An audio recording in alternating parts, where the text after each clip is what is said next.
Walters will be open at 10 a.m. for opening day on Monday, well ahead of the 4:05 start against the Pirates.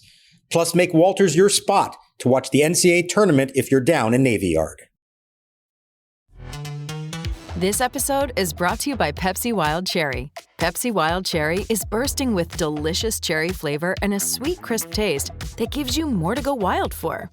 Getting wild may look different these days, but whether it's opting for a solo Friday binge watch or a big night out, everyone can indulge in their wild side with Pepsi Wild Cherry. Also available in Zero Sugar. So grab a Pepsi Wild Cherry and get wild. Now the right-hander ready. Diaz delivers. Winker lines it into center field. One hop through the infield, a base hit. Abrams around third will score. And Winker's aboard with a tying run.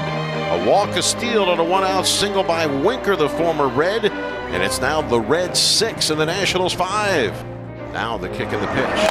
Inside, it grazed him. He's hit by the pitch. Hit by the pitch with the bases loaded, and Robles will come down the line to score to tie the game. Nunez, a fast runner at third. Suter delivers. Rosario swings and hits it in the air to left center field deep enough. Benson under it waiting, makes the catch. Nunez tags. He will come home. The throw will go toward third to hold the runners. It's a sacrifice fly for Rosario, lifting the ball out of the infield to left center field to drive in his third run of the year and give the Nationals the lead here in the top of the ninth inning with 3 runs home. It's now Washington 7 and Cincinnati 6. Finnegan delivers. Swinging a slow ground ball left side. Lipscomb late break charges in, has it from the left of the mound. His throw on a hop is in time. Dug out by Gallo. And a gutsy come from behind Curly W. in the books in Cincinnati. And welcome to Nats Chat for Easter Sunday, March 31st, 2024, along with MASNsports.com Nationals insider Mark Zuckerman, who was at Great American Ballpark in Cincinnati. I'm Al Galdi, host of the Al Galdi podcast. I'm not sure if we this season are doing the whole Scrappy Nats theme that was done last season, but if we are, we on Saturday got justification for the theme. A terrific 7-6 win at the Cincinnati Reds in Game 2 of a 3-game series, and in a game in which the Nats overcame a 6-4 ninth-inning deficit. A great come-from-behind win for the Nats to get to 1-1 in the 2024 regular season. We now are on YouTube. We invite you to check us out there. Just go to YouTube, search Nats Chat. Our YouTube handle is at Nats Chat Podcast. And please consider subscribing to our YouTube channel. That does not cost you anything, and it helps us out a lot. Also, we this season are offering something new, paid shout-outs. If you want to wish someone a happy birthday or wish someone well or congratulate someone, whatever, we will put forth a shout-out for you. Email Tim Shovers at natschatpodcast@gmail.com.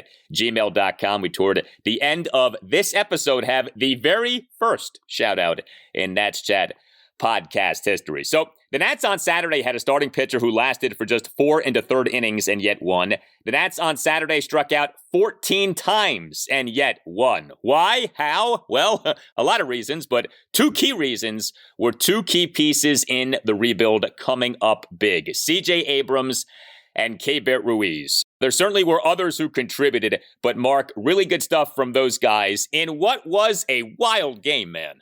You said we're giving a shout out at the end of the episode. I want to give a shout out to all the guys who made this win possible, because it was almost everybody at some point had something to do with it. But I do agree, Abrams and Ruiz are front and center. And we'll get to Trey Lipscomb, because that was a fantastic major league debut by him in a lot of different ways. But ultimately, I'm looking at the 2 young guys who have been here now for a couple years.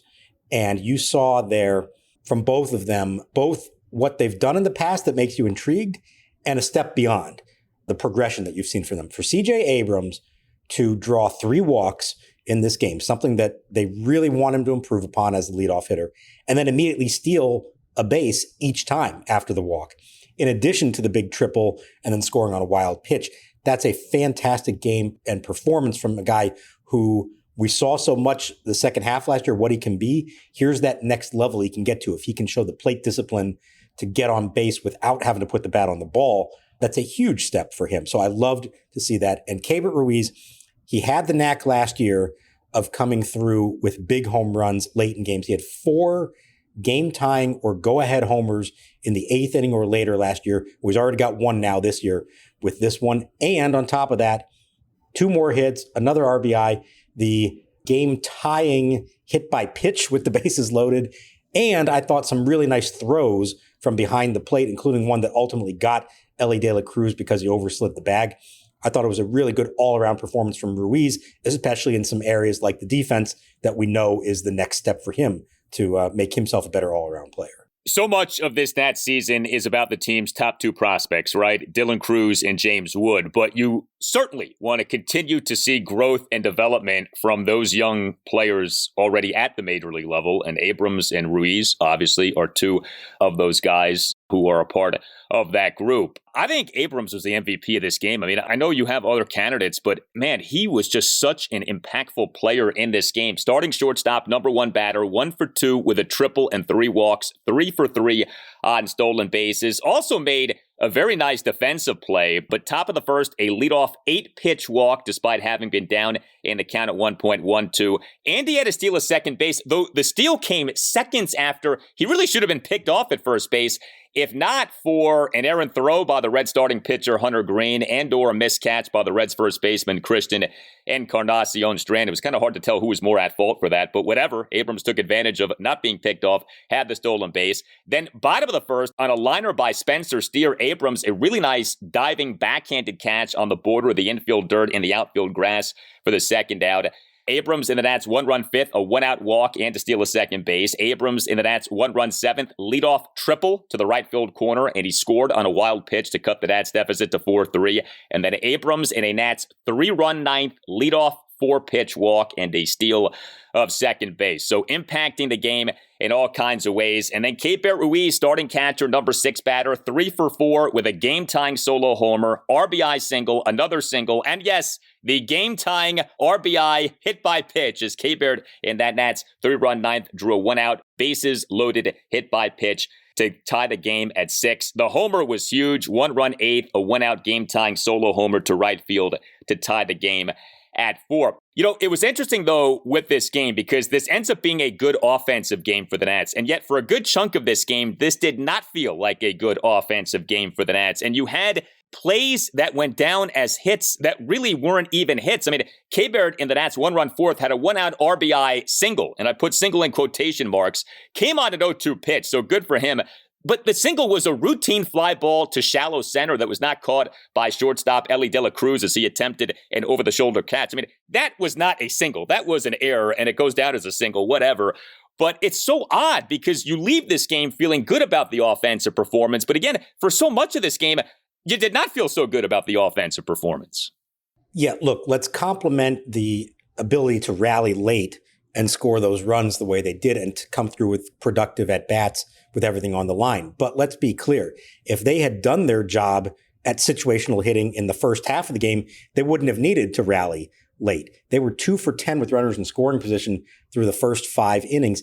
And I think 5 of those outs were on strikeouts. So not even putting the bat on the ball when they just needed to do that. So that, I think, was a big problem. The Reds defense bailed them out on multiple plays. There was also that pop-up towards first base that fell that should have been caught. Big difference in the defense in this game between the two sides. Who would have thought the Nats defense was the far superior one? They did an outstanding job across the board. But the inability to just give a quality at bat in the first 5 innings looked to me like it was going to be the story of the game. They flipped the script on that. And I also want to mention here the guy who did come up in a spot where they just needed to get the bat on the ball in the air out of the infield, and that's Eddie Rosario with the bases loaded in the 9th once they'd already tied it. Here's a veteran who knew how to handle that situation. He said he's done it his whole life. He's always been comfortable. He knows what the situation calls for. Nice, simple fly ball to left field to score the go-ahead run. If just anybody else had done that earlier in the game, we may not even have to talk about the late rally. Yeah, and it was Rosario who had that infield single on an infield pop-up. Such a bizarre play. Top of the 6th, a 1-out infield single. Again, we put single in quotation marks. This was an infield pop-up that was not caught. The official scoring in baseball cracks me up sometimes. I mean, we also had, we'll get to this later, Hunter Harvey got the win for this game. We'll talk about that in a little bit. Yeah, Hunter Harvey, who was by far the worst of the Nats relievers in this game, he gets the win for this game. Tim Shovers here to tell you about Game Time. Nats season is about to begin. Opening day coming up next week on Monday afternoon. Time to think about buying tickets again. Make sure to check out Game Time. What's great about the app is that you can see the actual view of all the seats in the venue, Nationals Park included, and it has the lowest price guaranteed. One feature that's great is zone deals. Save even more when you choose a section and let Game Time choose the seats. Take the guesswork out of buying tickets with Game Time. Download the Game Time app, create an account, and use code NATSCHAT for $20 off your first purchase. Terms apply. Again, create an account and redeem code NATSCHAT, that's NATSCHAT, for $20 off. Download the Game Time app today. Last minute tickets, lowest price, guaranteed. Outfield way the other way, gap in left center. The 1-1 delivery. Swinging a line drive to third on one hop. Off the glove of Candelario, deflects out into left field. So Lipscomb's aboard at first, and we'll see how they score it. That one smashed to Candelario's left. It took a tough hop, and Lipscomb's aboard on his first big league at bat. The Nationals are asking for the ball, and has been scored a base hit. So Trey Lipscomb's 1 for 1. Congratulations, his first big league hit. Trey Lipscomb, what a wild route it ends up being to him being a part of the Nats in this early portion of the regular season. So yes, it does end up being Trey Lipscomb who serves as the corresponding roster move to Nick Senzel going down. The Nats on Saturday afternoon officially announced placing third baseman Nick Senzel on the 10-day injured list, retroactive to March 27th with a fractured right thumb that he suffered while fielding a grounder prior to the Nats game on opening day. And the corresponding roster move was the selection of the contract of Trey Lipscomb from AAA Rochester. So it was this past Tuesday afternoon that the Nats announced having transferred Lipscomb to minor league camp. He was the final position player cut for the Nats 2024 regular season opening 26-man active roster, but he ends up being a part of that roster just a few days later. Number 16 prospect per MLB Pipeline in the Nats organization, 2023 Minor League Defensive Player of the Year, the winner of the Minor League Gold Glove Award for third baseman, a 2022 third-round pick. Lipscomb on Saturday, Major League regular season debut, starting third baseman, number 9 batter, 1 for 4 with a single and a stolen base, but also multiple nice defensive plays. Now, he got bailed out a few times by first baseman Joey Gallo, who made some really nice picks in this game, but I thought Lipscomb looked the part, certainly defensively. I mean, I go back to what actually was a hit, but bottom of the second, a great diving catch of a one-out grounder off the bat of Santiago Espinal on what ended up being an infield single, but very possibly could have been a double. And like I said, Lipscomb did get a hit in this game, top of the third, one-out single on a wicked hop off the glove of the Nats' third baseman for so much of last season, Jeimer Candelario, through the left side of the infield, and Lipscomb had to steal a second base. But what'd you see from Trey Lipscomb on Saturday? I saw a lot of what I saw in spring training, which is just good, solid play all around. You know, he's not necessarily a highlight reel guy, although the defense, there were some highlights there, but a good quality at bat for the hit, immediately stole second base. And the plays at third, he said he was glad to get that first one out of the way. I mean, his first chance was a tough chance as well. And then he got an even harder one with the diving stop down the line. By the time we got to the ninth inning, I think he was already really in the flow of the game and feeling very comfortable out there. So when he had to make that last play, charging in and making the throw across the diamond, I think he was more than ready for it. He is very comfortable. I felt like all spring he looked the part of a big leaguer, not fazed by anything. And I think we saw that in this game. He just had a calm demeanor about him, talking with us beforehand, afterwards. He was thrilled to have a bunch of friends and family who were able to come in from Frederick for this one. And it just felt right, like he was meant to be here. And I'll tell you what, we got a long way to go. And it's one game, so I don't want to, presume anything yet. But if he can stick up here, and I'm not even talking about becoming a star player, just be a quality big league player. Here's how long it's been since the Nats have done this with one of their own non-first rounders, okay? The last non-first round pick who has produced more than 2 WAR for the Nationals is Michael A. Taylor in 2009. That's how abysmal they've done a job of drafting and developing, not star players. They've hit on those first rounders, at least historically, not as much in more recent years, but just those guys that you pick up in the later rounds who become decent big leaguers. If Trey Lipscomb can be that as a third round pick in 2022, That is a huge win for an organization that needs more wins like that. And, you feel bad for Nick Senzel, but if Lipscomb proves himself to be at least decent, given his upside, and given that with Senzel, you don't really sense upside with him anymore, it should be Trey Lipscomb's job at third base moving forward this season. Now when Brady House is ready, that maybe changes some things. And we know Lipscomb also can maybe play some second base. So maybe, you maneuver things that way. I'm not saying you got to bury Nick Senzel, but let's be realistic about this. There's an upside with Trey Lipscomb that's pretty enticing. No, 100%. And he's going to play every day as long as he's up here. And Davey did say, though, that, they're taking it one day at a time, but they're probably going to look for spots to play him at second base as well. Maybe against lefties where you could sit Luis Garcia and put Ildemaro Vargas at third. So long-term, when Senzel comes back, I think depending on how Garcia is doing at that point, it's possible that Lipscomb moves over to second. But the fact he can do both and shortstop as well, I think plays in his favor a lot. And as long as he continues to produce and looks comfortable at this level, he's going to stay here and they will find a spot for him no matter where that is in the field. Couple of other position-playing heroes for the Nats on Saturday. Joey Meneses, your starting DH and cleanup batter, 2 for 4 with a double, a single, and an RBI sac fly. He and the Nats 1-run fourth had a double off the bottom of the left field wall. He and the Nats 1-run fifth, a 1-out RBI sac fly for a 2-1 Nats lead. And he and that Nats 3-run ninth had what I think in a lot of ways ended up being like an underrated plate appearance, a 1-out single up the middle on an 0-2 pitch. Really good piece of hitting by Joey Meneses. And your number 3 batter in your Nats lineup for a second time in as many games as regular season, Jesse Winker. Who says he should not be the Nats number 3 batter? A Winker on Saturday, starting left fielder, 2 for 4, RBI single, another single, a walk, and an outfield assist. We've talked about the good defense by the Nats in this game. Winker, bottom of the second, runner on first, 2 outs, game scoreless, outfield assist on a great throw to get Santiago Espinal out at home on a 2-out full count single by Stuart Fairchild to left field. Winker in the Nats 1-run fourth, a leadoff walk. Winker in the Nats 1-run fifth, a 1-out full count infield single to load the bases, although this was another one of those singles you put in quotation marks. This was a tapper that went off the glove of Red starter Hunter Green, but whatever, it's a single. And then Winker in that Nats 3-run ninth, a big hit, a 1-out RBI single up the middle to cut the Nats deficit to 6-5. So some good stuff from Jesse Winker in this game.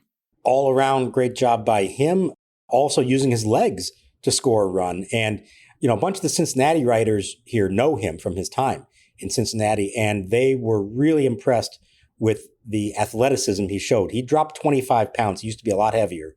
And it looked like that would not have been possible, what he did today, if not for the slimmed down body and better physique that he's got. That throw from left field, I thought it had no chance. It seemed like an obvious wave the guy around third, no chance. He fired a bullet, and it was 93 miles an hour out of his hand from an outfielder. That was outstanding for a guy we don't think of as being really elite at all in the outfield. So on this day, at least, he looked the part, played really well, and justified Davey's decision to bat him high in the lineup and put him in a prominent spot. Nats bullpen in this game on Saturday. 4 Nats relievers officially combined to allow 2 runs in 4 2/3 innings. Derek Law officially tossed 1 2/3 scoreless innings, but he gave up an RBI single to the first batter he faced. Law came into the game, bottom of the 5th, runner on second, 1 out, Nats down 3-2. He, to the first batter he faced, gave up a 1-out RBI single by Jonathan India to center field for a 4-2 Reds lead. But Jordan Weems, a perfect bottom of the 7th with 2 swinging strikeouts. Really good to see that. Then came Hunter Harvey. Bottom of the 8th, he allowed 2 runs on a leadoff opposite field single by Jonathan India to right center. A 2-out, 5-pitch walk of Jeimer Candelario, and what was something that you hated to see, a 2-out walk and just 5 pitches. I mean, that is not what you want in that circumstance, clearly. And then came the big blow. The guy who has done some real damage against the Nats over the first 2 games of this series. Harvey gave up a 2-out pinch 2-run double by Nick Martini to right field on an 0-2 pitch for a 6-4 Reds lead. But the Nats battle back, get the win. And so, like I said earlier, Harvey actually got the win for this game. I mean, if there's a worse stat in sports than pitcher wins, you tell me that Harvey gets the win in this game for what he did. But a lot to take in with the bullpen in this game. Kyle Finnegan ends up getting the save, does a good job, did issue a walk, but ultimately a scoreless bottom of the 9th for the save. So, mixed day for the Nats bullpen, but ultimately enough good to get this victory. Yeah, I don't know why you're knocking Hunter Harvey. I mean, Tyler Clippard made a whole career out of doing exactly what Hunter Harvey did in this game. That's the ultimate vulture. You blow the lead, or in this case, tie game, and you end up with the win anyways, thanks to your teammates' efforts. So, look, it's Nick Martini's world right now. We're all just living in it. So I don't know if anybody can get him out. At that moment, I thought that was, going to be the story of the game. It was going to be like, are you kidding me? This guy, this new Cincinnati cult hero named Nick Martini coming through yet again. So Harvey wasn't great, but I liked what the other guys mostly did. And that was kind of a classic Finnegan save, got into a little bit of trouble there. There's the crowd, he's on the road. They're kind of getting into it. You're thinking, oh boy, is he going to botch this? But he came through when he had to. And I think he's been through it now enough the last few years that I know he's going to blow his saves here and there. But I usually feel pretty confident in his ability not to let the moment become too much for him, that if he gets into a jam, more often than not, he's going to get himself out of it. Yeah, when he's right, he's really good. It's just that we've seen him be off, and when he's off, it can be ugly. And we saw that, I thought too much last season. But his good is quite good, and that's what I think is so enticing about him. I do want to say this about Hunter Harvey, and I brought this up last season. So Hunter Harvey is a flamethrower, right? And I guess, with any Hunter Harvey conversation, you do have to say, hey, just the fact that he's pitching is a credit to him because of all the injuries that this guy has incurred. But he is a flamethrower. This guy possesses an arm, the likes of which most pitchers in baseball would kill to have. And yet his strikeout numbers are not what I think they could be. That's not to say that they're bad, but this guy could be an elite strikeout reliever, and he's not even like what I would call a very good strikeout reliever. His strikeouts per 9 innings for last season, what was overall a good season for him? Let's make that clear. 9.9. Now, that's not bad, and certainly for a starting pitcher, that's good. But for a reliever, especially a flame-throwing reliever, 9.9 strikeouts per 9 innings is nothing special. A really good strikeout reliever should have his strikeouts per 9 innings easily into the double digits and really into the teens. Harvey did not do that last season, did not do that the previous season. His strikeouts per 9 innings the previous season was like a tick over 10. And I just feel like with him, with the arm talent this guy has, he's capable of averaging 12, 13, 14 strikeouts per 9 innings. And so when you go back and you look at the specifics of this performance on Saturday, he has Nick Martini down 0-2. A flamethrower like Harvey, that's put away time, man. Like, you think about the great strikeout relievers in the majors, they have you down 0-2, you're done. You're psyched out in the head, it's over. And instead, Martini ends up coming through with that 2-run double. So, that to me is the next step for Harvey, if there is a next step. And again, staying healthy, that's like a victory in and of itself. But I would love to see this guy become the kind of great strikeout pitcher that I think he has the talent to be. Yeah, so that 0-2 pitch was a splitter. And it was kind of up in the zone enough that Martini was able to hit it. And I think that's maybe the step for Hunter still to make. We know he can throw 100 with the fastball, but can he consistently command the off-speed stuff? You have to have something that keeps hitters off balance, especially when you get ahead in the count. So I'm sure at 0-2, he wants to give this guy a pitch that's going to look like a fastball out of the hand and then drops off a table. Unfortunately, if you can't command that, now it's a much more hittable pitch that's not thrown 100 miles an hour anymore, and it's over the plate. So I think that's what's going to determine if he can take that next step and be a big strikeout pitcher and maybe ultimately a closer. Yes, stay healthy, but there's still some refining to do, I think, in his repertoire and consistency in that repertoire.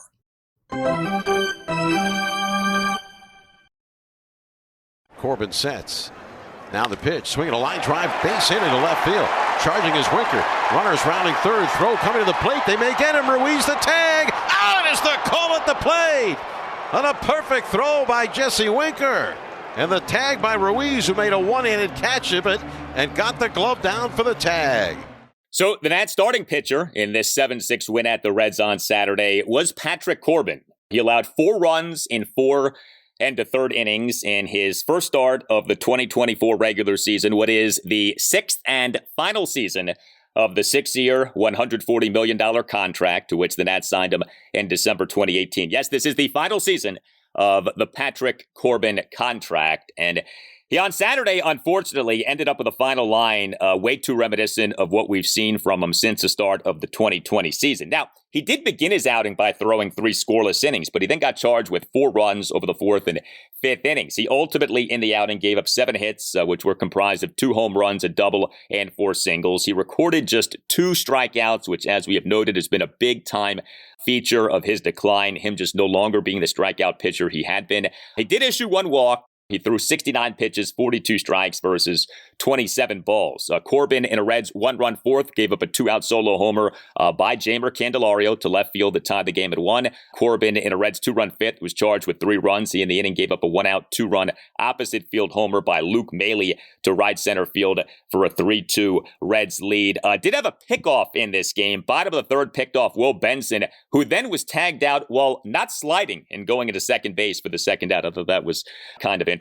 But yeah, an outing that actually started off okay ends up being 4 runs in 4 1/3 innings. And, you know, it's the kind of thing that we've seen a lot of these last few years from Corbin, unfortunately. Yeah, especially that path to get there. First time through the order, how often did we say last year, hey, Patrick Corbin, 3 scoreless, looking sharp, and then something falls apart? And certainly that was the case here. I thought it was interesting that, Davey pulled him when he did. There's 1 out in the 5th. I know he had just given up 4 straight hits, including the home run, but the pitch count is very low. It's only 69. And I think Davey said, number one, that yes, he is watching the pitch count early in the year. But I think even more than that, the lineup is coming up again for a 3rd time. Do you really want Patrick Corbin facing especially right-handed hitters at the top of a lineup 3 times in a game? It was pretty clear he didn't want to. Now, you have a fresh bullpen. They only pitched 1 game, and then there was an off day, so everyone was available. Maybe when you get deeper in the season and you're in one of those stretches where everybody's, where you're playing every day with no off days and you're using up all your relievers, you feel compelled to leave your starter in longer than that. But I thought it was notable in this case that he did pull him as early as he did. It might have helped keep the team in the game by not trying to squeeze another inning or 2 out of Patrick Corbin. I think we're all kind of done with the Corbin conversation. And, this is only his first start this season, but I don't know. I just don't know what else there is left to say. I was looking at some of his numbers, though, during the game for last season.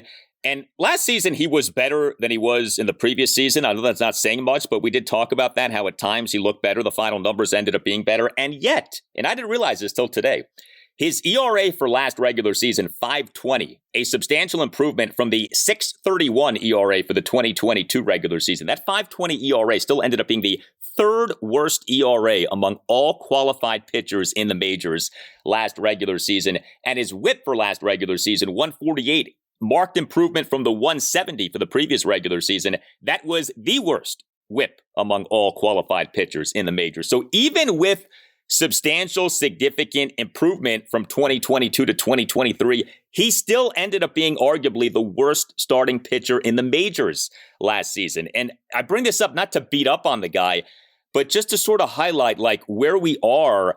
And even when he's better, he's still among the worst starters in the majors if you're going by things quantifiably. There's no getting around that. The bar is incredibly low there. It just is at this point, and I don't think it should be raised at all, and you just hope he can clear it and be a little bit better. And, you mentioned that ERA. I remember it was a big deal at the end of the year. He was in the 4s, and one more decent start from him.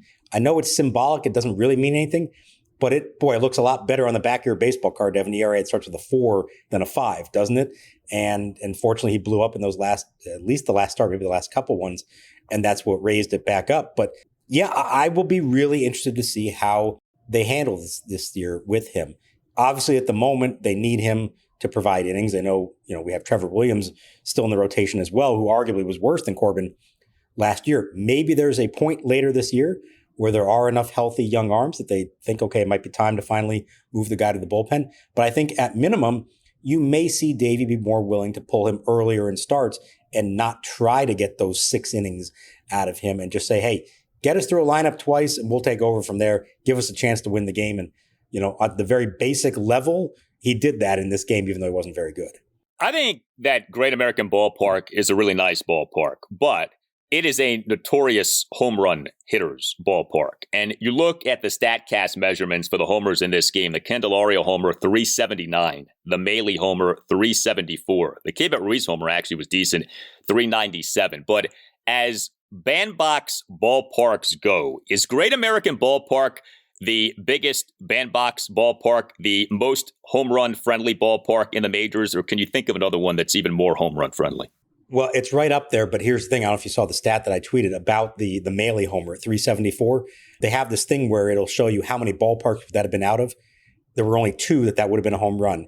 This one and Yankee Stadium, which, as we know, down the in right field is an incredibly short wall. Those were the only two. So it was a Great American special, to be sure. And so you maybe give Corbin a little bit of a pass on that. I would say in the National League, this is probably the best bandbox for hitters to hit them in, this and Yankee Stadium. And then, you have places like Fenway and Wrigley that can, depending on the weather, and certain parts of the park can be easy. But this one, really all the way around the field, left to right, is a home run haven for hitters. Yeah, and it has been that way basically since its inception. It's pretty interesting how that is. Well, we have a shout out to deliver. A happy belated birthday to Keith. His actual birthday was on Friday, but that was a Nats off day.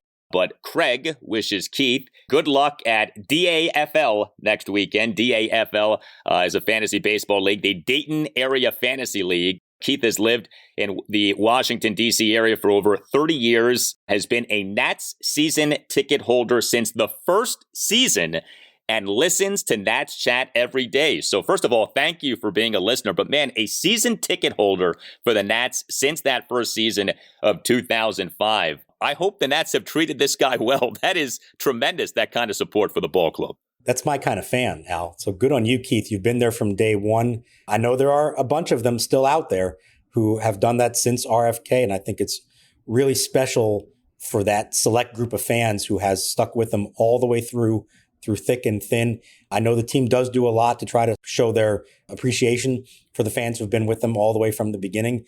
And hopefully they've done something for you, Keith. But thank you for being such a loyal listener and such a good fan. All right, so Game 3 of this regular season opening series at the Red Sunday afternoon at 1:40. Jake Irvin will be the Nats starting pitcher. And then we have the Nats' first homestand of this season, 3-game set against the Pittsburgh Pirates. Game scheduled for Monday, Wednesday, and Thursday. I say scheduled because at least as things appear now, a lot of rain in the Washington, D.C. area forecast for Monday and Tuesday, which is the scheduled off day. So we shall see when these Nats-Pirates games end up being played. But it's, I think, exciting, these next two games. Irvin on Sunday and then Mackenzie Gore, weather permitting, on Monday. So two guys who obviously you want to see have really good seasons for the Nats coming up here from a starting pitching standpoint.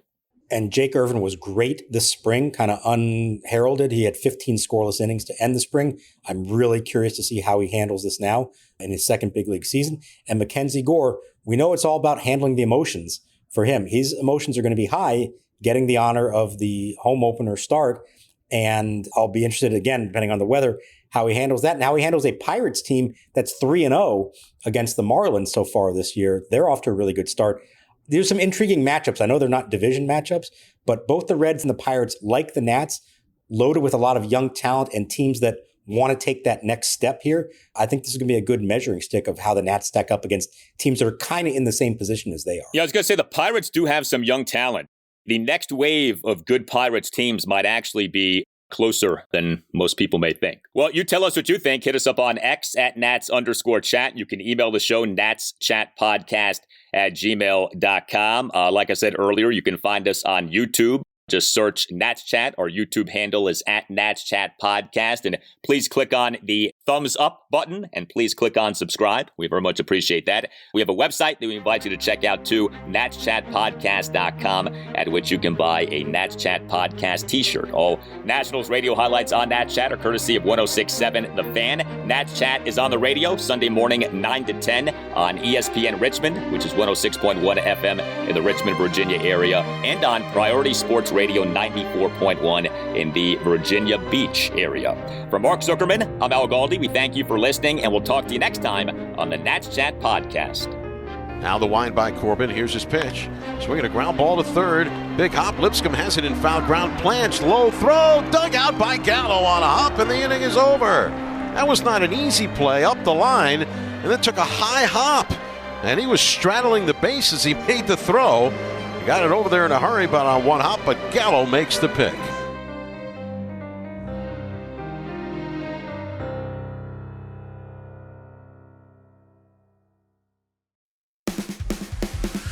Hello and welcome to the all-new Football Vision podcast. My name is Phil Costa and I will be your host as we aim to add yet another show to your weekly routine. We're set on covering all the best stories from European football and beyond, with insight, opinions, and hopefully some laughs from experts who simply know their subjects best. You can find us in all the usual places, and we've got some great guests in the pipeline, so do stick around for the ride.